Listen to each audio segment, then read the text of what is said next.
Bonjour à tous. Mon projet de film documentaire s'appelle « Comment je me suis déclarée ». Il met en scène le moment brûlant, dangereux, pendant lequel on passe de l'espoir et du fantasme à la réalité, où l'on met son amour en mots.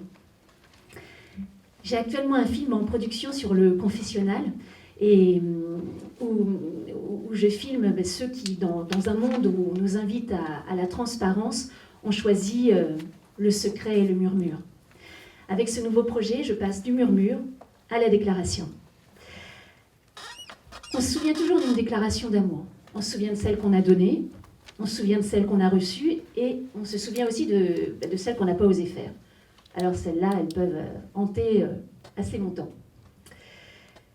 Au XVIIe siècle, Madame de Scudéry, qui était une femme et une figure littéraire assez originale, assez libre, a imaginé la carte du tendre, qui indique les chemins possibles pour parvenir à toucher le cœur de l'être aimé.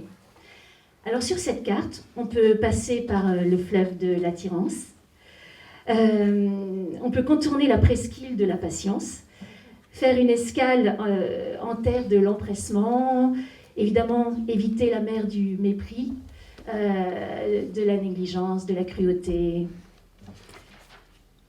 J'aimerais partir de cette carte qui est une invitation au voyage pour conduire les personnages du film à nous raconter leurs histoires. Je suis touchée par l'éclat de quelqu'un qui déclare son amour. Je trouve que c'est toujours héroïque et j'ai envie de filmer ce moment-là. À ce jour, le dispositif est en chantier. Je suis en train de rencontrer des personnes et en fonction de chacun, j'imagine un dispositif différent. J'ai rencontré par exemple Olivier qui est cuisinier et qui, me dit-il, est très chaud. Quand il a su que j'étais en train de travailler sur les déclarations d'amour, il est venu à moi avec beaucoup de générosité, beaucoup d'allant. Il m'a raconté que quand il était au lycée, il était très amoureux de Magali et qu'il était sorti avec toutes les copines de Magali, sauf elle. Voilà, il n'arrivait pas, c'était trop fort. Jusqu'au jour où, en cours, Magali a une grosse migraine et la prof de sciences nat demande à Olivier de l'accompagner à l'infirmerie. Là, il m'a décrit une scène digne d'un film d'horreur, où dans le couloir, tous déformés, il s'est dit « c'est le moment ou jamais ». Il s'est retrouvé dans une petite pièce avec elle allongée sur le lit, personne autour, et il a dit « c'était l'horreur ». Mais génial. Donc, comme son frère faisait des études de cinéma et qu'il lui avait montré le mépris à peu près 18 fois, il s'est lancé en apprenti Piccoli à sa sauce. Et donc, il a pris la main, il a dit ah là, ta main, elle me plaît, je l'embrasse. Et puis ensuite, il a touché les cheveux, et il a dit ah, mais tes cheveux, ils me plaisent aussi, je les embrasse, et ainsi de suite. Et voilà, il m'a dit c'était gauche, mais ça a fonctionné. Et alors par exemple, Olivier, j'aimerais le filmer sur un bateau en pleine mer, rien autour, et qui nous raconte sa déclaration, peut-être même qu'il nous dessine sa propre carte amoureuse et son propre cheminement. Il y a aussi Moussa. Moussa, alors lui, il est habité par beaucoup de croyances d'Afrique. Il m'a dit que, par exemple, jamais il n'oserait se déclarer sans, au préalable, utiliser un filtre d'amour qui peut, par exemple, consister à couper une pomme en deux, glisser le cheveu de l'être aimé à l'intérieur, refermer la pomme, la coudre, puis la glisser sous son matelas. Seulement ensuite, on peut se lancer dans la déclaration, et là, on est à peu près sûr d'être couronné de succès. Moussa, j'aimerais le filmer à quai, au-dessus de l'eau, sur un ponton, et regarder au lointain, parce qu'il regarde... il est pieux, il fait sa prière, il regarde la Mecque, et voilà. Et donc c'est l'océan qui relie mes personnages à ce jour. Il y a Coralie qui est reliée à tout, qui est une geek magnifique aux cheveux mauves, qui est partante pour tout. Elle, je la verrai sur une planche de surf, elle a 17 ans, ou sur la mer, en train de dessiner sur le sable. Voilà, Moussa, je le vois essoufflé. Je le vois essoufflé comme Delphine Seyrig dans Baiser volé, quand elle monte dire à Jean-Pierre Léaud qu'elle ne vivra pas d'amour avec lui. Et Delphine Seyrig explique qu'elle a grimpé les 5 étages parce qu'il est en chambre de bonne et qu'elle ne pouvait pas arriver intacte et qu'il fallait qu'elle soit altérée par ce souffle. Je viens du théâtre, donc le rituel m'intéresse et je vais essayer de prendre soin de mes personnages. À ce jour, j'en ai 4. Et de les diriger de manière à les amener à se déclarer le mieux possible. Voilà, pour accompagner ce cheminement sur l'eau, dans l'eau, au bord de l'eau, j'aimerais une bande-son proche de Sonic Youth, parce que je trouve que c'est un souffle et un élan qui me plaisent beaucoup. Ce projet est récent, je le présente aujourd'hui devant vous pour la première fois, et je suis à la recherche d'un producteur pour chercher, inventer, construire. Voilà, j'ai pas peur du romantisme, parce que de toute façon, l'amour est toujours violent. Merci.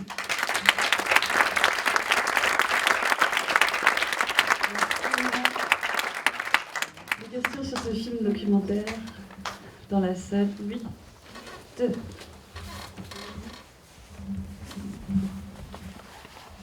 Bonjour et merci de proposer un film sur le romantisme, sur la déclaration d'amour. Il n'y en a peut-être pas assez, notamment en documentaire. Je me demandais dans le film, est-ce que vous créez justement votre propre carte? Parce que là, on imagine bien effectivement des portraits différents, mais qu'est-ce qui... Alors l'eau, ok, que représente l'eau peut-être, mais est-ce qu'il y a autre chose dans le mouvement du film sur votre propre carte à vous de déclaration d'amour? Est-ce que, voilà, c'est quoi votre place à vous un peu dans tout ça?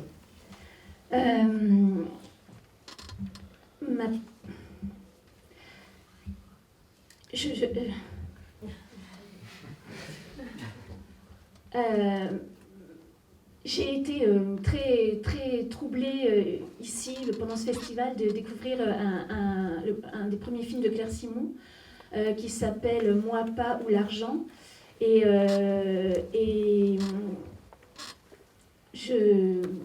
Donc c'est mon deuxième projet documentaire, et il m'a mise par terre. Et du coup, pour répondre à votre question, il y a un jour nouveau, je suis un peu...